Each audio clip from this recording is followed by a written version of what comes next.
বাইকারদের সরকার কখনো ভালোভাবে দেখতেছে না। বাইকার মানে সরকার ভাবতেছে কি, বাইক বিল গেটস চালাচ্ছে, বাইক চালাচ্ছে মার্ক জুকারবার্গে, বাইক এলন মাস্ক চালাইতেছে।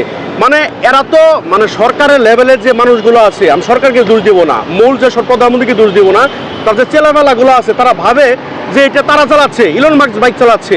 এটা তো আসলে ইলন মাস্কের তো বাইক এগুলো।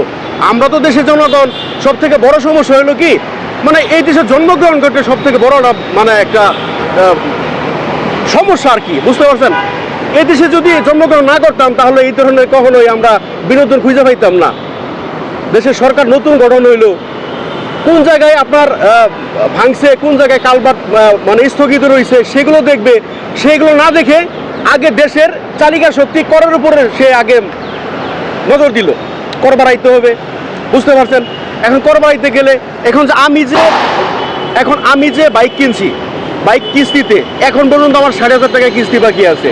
আমার প্রতি মাসে এখন পর্যন্ত 8,000 টাকা কিস্তি দিতে হয়, বুঝতে পারছেন? 150 সিসির গাড়ি, আমি মাত্র 5,000 টাকা জমা দিয়ে কিস্তি নিয়েছিলাম। তো এখানে 8,000 টাকা কিস্তি দিতে হয়, সাথে আবার পরিবারও চালাইতে হয়। পরিবারে তো মোটামুটি 10-15,000 টাকায় খরচ আছে। তা আমার এই বাইক দিয়ে মিনিমাম আপনার 20,000 টাকা আমার ইনকাম করতে হয়। আর এখন মাঝখানে তেলের দাম বাড়াইলো, তেলের দাম বাড়ার পরে তো আমাদের বাইকের কোনো দাম বাড়ে নাই, বাইকের ভাড়ার কোনো দাম বাড়া নাই। এখন একটা কাস্টমারের কাছে বাইক চাই, মানে ভাড়া যদি 5 টাকা বেশি বা 10 টাকা বেশি চাই, তো ধুর আপনি ভাই যাবে শুরু করছেন, বুঝতে পারছেন? অথচ তেলের দাম বাড়ছে, এটা কিন্তু কোনো কিছু না। তাহলে সরকারের জায়গায় সব কিছু দাম বাড়াচ্ছে, কিন্তু আমরা যে পাবলিক থেকে নেব, পাবলিক কিন্তু আমাদের সঠিকভাবে দিতেছে না, বুঝতে পারছেন?